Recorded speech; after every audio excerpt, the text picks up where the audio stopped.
So guys आज की Monday night raw जो हो रही थी हार्टफोर्ड कनेक्टिकट एक्सेल सेंटर से वो फाइनली एंड हो चुकी है। एंड यहाँ आज बहुत सारे king and queen of the ring वाले मैचेस भी होने थे। तो चलिए देखते हैं पहला राउंड वहाँ का कैसा रहा। एंड नाउ आप देख रहे हैं रेसल मैरिक्स, सब्सक्राइब करना तो बनता है। तो शो की धमाकेदार स्टार्टिंग होती है द जजमेंट डे से, जहाँ सारी ही जजमेंट डे को भर भर के बूम मिलता है। लेकिन फिर भी प्रीस्ट कहते हैं कि तुम सबको जेउसो कितना पसंद था ना, और आज भी होगा, बट क्या फायदा उस चीज का।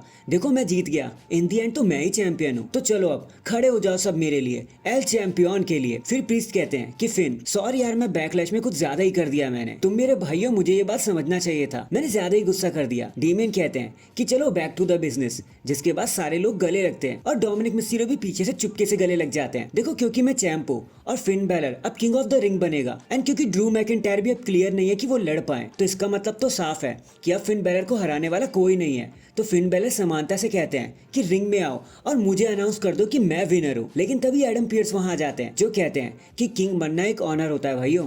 भले ही ड्रू मैकिंटायर आज लड़ नहीं सकते, मेडिकली क्लियर नहीं है, लेकिन तुम्हें फिर भी इस चीज को अर्न करना पड़ेगा। और आज तुम लड़ोगे जे ऊसो से, एंड जो बैकलैश में हुआ उसे दोहराने की कोशिश मत करना। देन हमें फर्स्ट राउंड देखने को मिलता है किंग ऑफ द रिंग का, Finn Balor versus Jey Uso के बीच में। जो जीतेगा वो नेक्स्ट राउंड के लिए एडवांस करेगा। नॉर्मली ये मैच एक पेपर व्यू डिजर्व करता था, ओपनिंग के हिसाब से काफी बढ़िया मैच था। लेकिन तभी ड्रू मैकिंटायर वहां पे रिंग साइड पर आने की कोशिश करते हैं। बैलर इसका फायदा उठाने की कोशिश करते हैं, लेकिन उसका कोई खास फायदा हो नहीं पाता। जे ऊसो एक स्पीयर लगा देते हैं और नेक्स्ट राउंड में एडवांस हो जाते हैं अपने मैच को जीतकर। ड्रू मैकिंटायर गुस्से में रिंग में आते हैं कि भाई जे तू कैसे जीत गया। लेकिन फिर जे ऊसो चुपचाप रिंग के बाहर निकल जाते हैं और फैंस के साथ एंजॉय करने लगते हैं। देन हमें बैक स्टेज में Drew McIntyre and Adam Pearce देखने को मिलते हैं और ड्रू कहते हैं कि देखो मुझे चोट लगी हुई है, लेकिन मैं सीएम पंक की तरह घर पे नहीं बैठा, हाथ पे पट्टी लगाकर फिर भी लड़ने आ गया हूँ।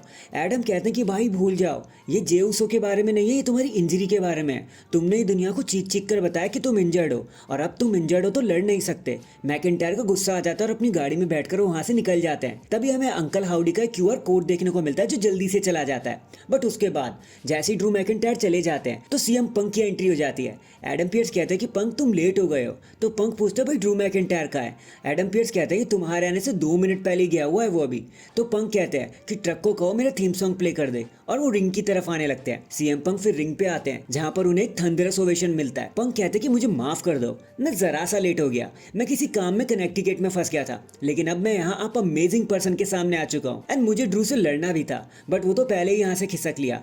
बट हाँ, अभी शायद वो रेड लाइट में फंसा हो, तो तुम सब ट्वीट कर देना, क्या पता वो ट्वीट देख ही ले और यहाँ पर वापस आ जाए, तो हम दोबारा से अपना बिजनेस क्रैक कर लेंगे। और ये जो बिजनेस है ना, मैं ड्रू मैकिंटायर की चैंपियनशिप से पहले ही एंड कर दूंगा। पंक कहते हैं कि देखो मैं भी आपसे कह सकता था कि बताओ किस बारे में बात करना चाहोगे, लेकिन ये किसी और का काम है, मुझे तो बस एक कहानी बतानी है। देखो जनवरी में ड्रू मैकिंटायर ने मुझ पर एक डीडीटी लगा दी थी, जिसकी वजह से मेरा ट्राइसेप टूट गया। मैं काफी रोया और मेरे सर्जरी करानी पड़ गई। ड्रू मैकिंटायर ने उस दिन मेरा दिल तोड़ दिया था, बट फिर मुझे समझ आया कि ड्रू ने कुछ भी नहीं किया, उसने सिर्फ चीजों को डीले ही किया है। मैं तो फिर से सब कुछ जीत जाऊंगा। फिर मैंने अपना बदला लेने के लिए ड्रू का सपना भी उनसे छीन लिया और उनको टाइटल क्रॉस भी करा दिया। और फिर मुझे समझ आया कि भाई मैं तो सब कुछ कर सकता हूँ रेसलिंग के अलावा भी, इसलिए मैं वहाँ पे कमेंटेटर भी बन गया और मैंने ड्रू की लाइफ को जहन्नुम बनाना शुरू कर दिया। ड्रू तुमने खुद ही इसके लिए प्रार्थना की थी भाई, मैं पहले ही तुम्हारा मुंह तोड़ देता, लेकिन कभी मुझे चांस नहीं मिला, और अब मैं तुम्हारा मुंह भी तोड़ूंगा और तुम्हारा दिल भी। और यार चाहे चीजें ग्लासगो तक ही चली जाए, लेकिन मैं तुम्हारे पीछे तब तक आता रहूंगा जब तक ये कहानी खत्म नहीं हो जाती। जिसके बाद ये सेगमेंट यहीं पर एंड हो जाता है। नेक्स्ट हमें इयो स्काई वर्सेस नटालिया के बीच में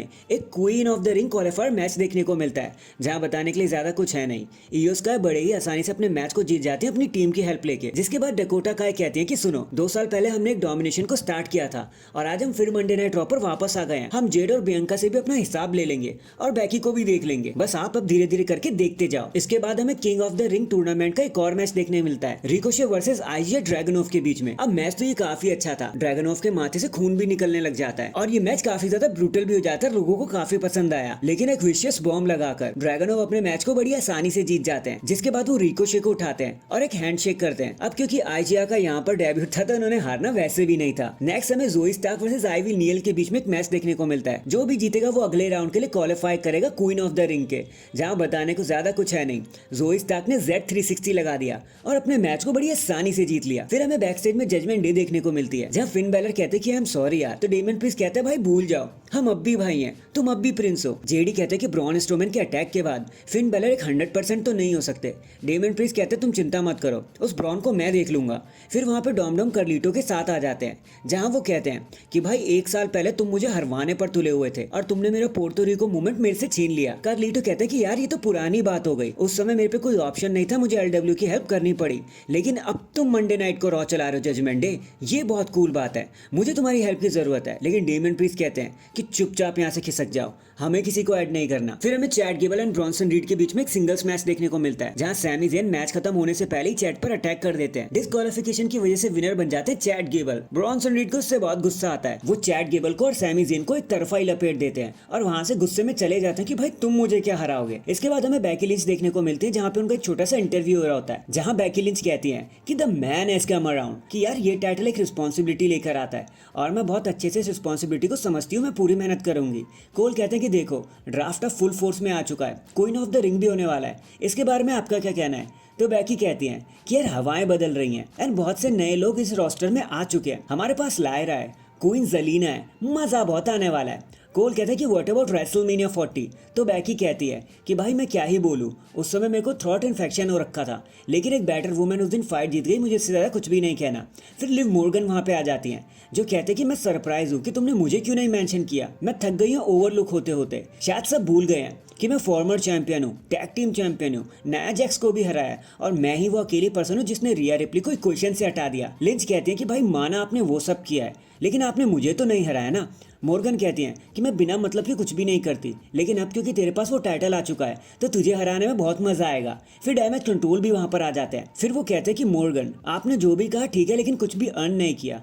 ईओ स्काई को देखो, वो राउंड 2 में जा चुकी हैं और हम तुम्हें याद दिला दें कि रॉ को हम रन कर रहे हैं। लिव मॉर्गन वहां से चुपचाप जाके हंसने लगते हैं कि बेकी मैं तेरी कोई हेल्प नहीं करने वाली, जिसके बाद डैमेज कंट्रोल पूरी तरीके से बेकी लिंच पर टूट पड़ती हैं। लेकिन तभी लायरा वेलकायरिया वहां पे आ जाती हैं और डैमेज कंट्रोल को ठिकाने लगा देते हैं कि तुम बेकी को नहीं मार सकती। फिर हमें लायरा एंड डकोटा के बीच में एक सिंगल्स मैच देखने को मिलता है, जो भी जीतेगा वो नेक्स्ट राउंड में जाएगा क्वीन ऑफ द रिंग के, एडवांस कर जाएगा। बताने के लिए ज्यादा कुछ खास है नहीं, लायरा अपना डेब्यूट कर रही थी, नाइट विंग लगाकर वो अपने मैच को जीत जाती है। एंड फाइनली ये सारी चीजें लीड करती है हमें हमारे मेन इवेंट की तरफ, जहां king of the ring match होना था गंथर वर्सेस शेमस के बीच में। जो भी जीतेगा वो अगले राउंड के लिए एडवांस करेगा एंड इसे कहते हैं एक असली hard hitting main event. It was so good कि इसे बड़ी आसानी से दिस इज ऑसम के चैंट मिल गए। आप जो भी इन दोनों से एक्सपेक्ट करते हो वो भर भर के देखने को मिलेगा आपको यहाँ पे। बट हार्ट ब्रेक तो तब हो गया जब वाया सबमिशन गंथर मैच को जीत गए। हाँ भाई उन्होंने हेल्प ली लुडविग काइजर की, बट फिर भी किंग ऑफ द रिंग के लिए मेरे हिसाब से शायद शेमस को होना चाहिए था। देखो किसी ना किसी को तो जीतना ही था, लेकिन वो टैप आउट जो किया ना शेमस ने, उससे दिल को बहुत चोट पहुंची। And dang